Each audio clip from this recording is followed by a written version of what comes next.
in the game, and they found a way to win that one. And they've dug themselves a really difficult hole here, but if they can make some shots, they might climb back in this one. Well, the Billikens have never advanced to the Sweet 16.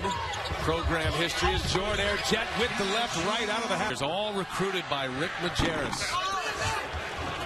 Their third consecutive trip to the NCAA tournament, but it looks like it's going to come up short of a Sweet 16 again as Jett goes to the hole. Carolina State to clear out that side for him, so he had the opportunity. That was a long step that he had to take to the basket. Evans very nearly blocked it. TJ Warren with 12 points, 6 out of 15. Here's Jett, and the jump shot goes down. How about this? Clock running, shot clock is off.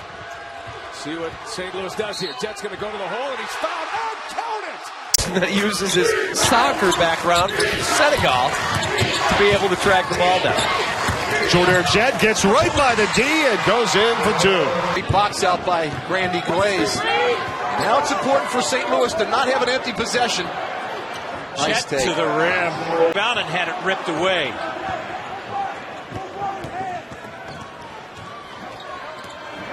Jett steps inside the three-point arc and buries the jump.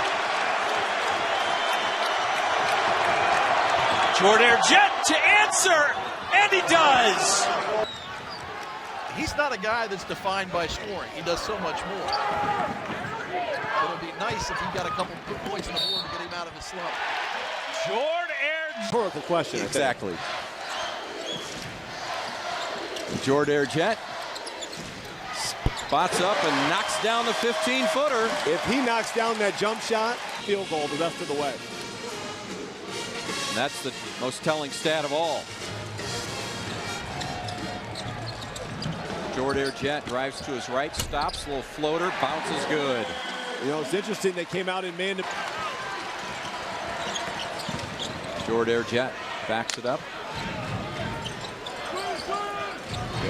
GW comes in man-to-man now here in the second half. They gotten away from that 1-3-1 that the Billikens just dissected in that first half. I like the adjustment there at the half.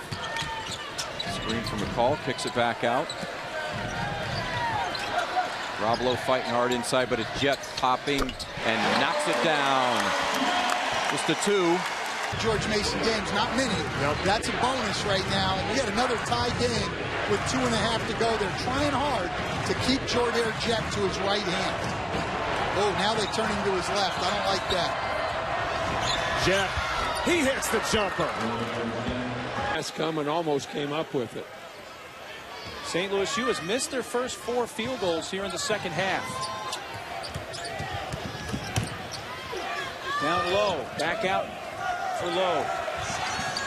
6 on the shot clock. Jett sees an opening, drives, floats it up and scores just as the shot clock was expiring. Get an offensive foul charge, but no whistle, but Zach still comes up short. Evans down. You know, John Giannini told us before the game, you know, they're just 1 or 2 shooters short offensively of having a well-balanced offense. It's hard to win in today's college basketball when you don't have three-point shooting. They've made one all day. Oh! So look at Jett. How about that? Better free throw shooter than that, right? Well, I really don't like, honestly, the way he starts it off by putting the ball above his head. You're putting so much force with your arms. You need more. He gathered that loose ball. He didn't rush it, took his time, lined it up, and knocks down just their second three-pointer of the day to tie it. Jett goes in. Oh, what a circus move by Jordair Jett. Touching. Now it comes down to getting a stop. St. Louis going to go to their 2 best players, Jett, Evans. They've been running pick and roll for the last 4 or 5 minutes at the top, trying to make LaSalle make a tough decision defensively. They wait deep into the clock. Jett goes, gets it on the clutch, kisses it down with 4 seconds. Well, we haven't seen too much of that tonight, but the Hawks need some more of it. An errant pass by St. Louis, and Galloway takes advantage. Oh, my. Toward the baseline, some nifty ball handling to get over the top. They've got to get back up and contest that shot. Down the line, stop and pop and going through as George is it off, and here come the Billikens. Possession where George Mason essentially didn't even make a pass. Marquise Moore had it the entire possession, dribbled it in. That's what St. Louis defense usually does to you. Jett slashes down the lane and reverses it. Player up the lane. Beautiful execution. Jordair Jett just getting the ball inbounded.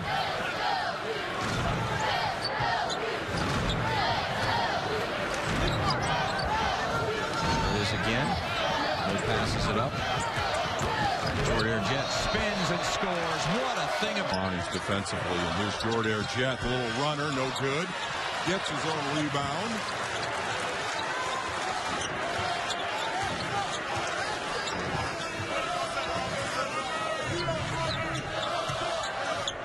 Stops.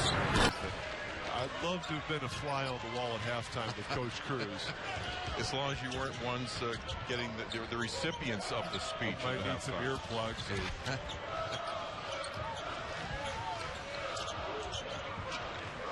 It's Glaze out front. And there's McCall over to Jett. Jordair Jett drives. The scoop shot is good. Wisconsin only has one foul. Kaminsky spinning against Lowe, and he lost the basketball. Lowe, good shutdown defense, turnover. 5 turnovers for Wisconsin, 4 for St. Louis. Basket is good. And the lead is back to 5.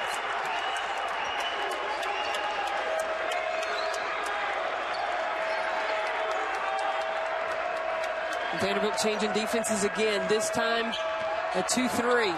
Jett, nice take. It's in for McClellan, who just picked up that offensive foul. When Kyle Fuller came in against Georgia Tech, he really got the offense rolling for Vanderbilt. Can he pick up the tempo for the Commodores?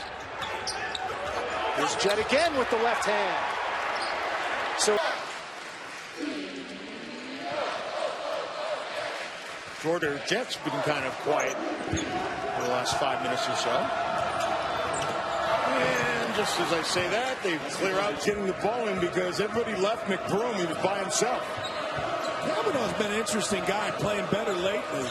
Averaged about 9 points a game last year, only 4 this year, but he likes the physical type. This kind of game for him. Jett puts it on the floor, goes toward the baseline, and splits a double. Oh, my goodness. A sluggish game. Louisville really doing a number on St. Louis defensively. And see what happens when Lowe goes out of the game. Now you have no choice but to put Jordair Jett back in. And the fact that he's got those 2 fouls, you wonder how that's going to affect his aggressiveness on the offensive end. Here's Manning, and has had his hand on the ball a lot. He's only 6'6". Getting much respect here from the Louisville front court. He's 6'6", but he's very strong. He really has a great idea of how to position himself for those rebounds. By the way, 3rd foul on Luke Hancock. Jett dumps it down inside, and a whistle. It counts. And went across the half-court line, so St. Louis with a fighting chance. Christine, how about the reaction of Rick Pitino there? Well, Coach Pitino said if that's not a foul, then I'll give up coaching. Thanks, Christine. Went across the half-court line, so St. Louis with a fighting chance. Christine, how about the reaction of Rick Pitino there? Well, Coach Pitino said if that's not a foul, then I'll give up coaching. Thanks, Christine. Well, whenever Louisville needs a big basket, he seems to be the one to take the shot. Russ Smith draws so much attention. He starts one way, the defense goes that way. Ooh, what a pass by Jett. The history of Billiken basketball. After a pair by Palouse at the free throw line, it's a 4-point game. Billikens, nice feed from Jett. Down low to Evan. 2 or 3 point advantage for St. Louis. Then the pressure is then on St. Louis. Jett runs to it, gives it up, and Evans. And that's as well as St. Louis U has handled that pressure defense.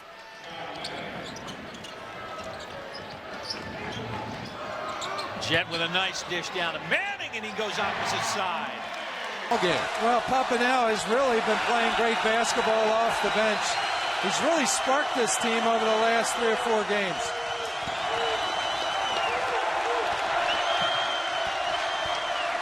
One for 11 for the Billikens here in the second half, and yet they still have a sizable lead. Great look inside by Jett. A little bit of their game against Villanova in early December, but aside from a couple games, they've been very, very solid, having won 10 of their last 12. 8% right now from beyond the three-point line, 1 for 12 from the game. It's a team that shoots about 40% from three-point range. That's all the difference you need to know. That defense by St. Louis, and it does wear you down over the course of the night. Shot clock winding down. Roberts got himself a block, but it's a goaltending call, and the basket will count. Arena and the blueprints and the foundation that Rick Majerus and his staff helped build have led them to a couple NCAA tournaments and to a team that's likely to make one this year. The big man's triple has St. Louis in front, Lowe with a team high 11. Great feed, Jett to Evans. Games for Vanderbilt have been decided by under 10 points. St. Louis a chance to take the lead. Inside again to Lowe. Back-to-back basket. And a steal by the Billikens, and it's Jett. Up ahead to Lowe with the two-hand slam. And Wolfpack ball. A critical possession for North Carolina State. T.J. Warren hadn't been able to handle the ball in the overtime. A 37-18 run. And there's a steal with the layup rather than just getting the job done. But McCall never quit on the play. It tapped her back home. Good job there to stop the little run by the Bodies, and then they come up. McCall had it tipped away by Lewis. And Jett takes it right back. There's a pass to McCall. The bounce pass, no good on the three-pointer. And Garino with the rebound, trying to push it ahead. But it's Jett with the steal. He takes a seat immediately, and Grandy Glaze comes in. But Grandy Glaze gave you nice minutes and scored 7 points in that first half, while Evans got a breather as well. He sure did, but Mike Lonergan talked to his team before the game, and he said the teams that have played St. Louis really tough have gotten Evans in foul trouble. So we'll have to watch to see how they spot. Can't afford that loss tonight. High pass by Lowe, and then it's taken away by Jett. Steam on the run, just like I talked about in the first half. Gonna get him with a head of steam. There you go. Here comes Bumper, down by 1. Ball is loose. 4 seconds to play. Jett with the steal, and St. Louis is going to hang on. Jett is fouled. Down by the Sycamores. Nice look for Evans. The spin move by Odom, and there's.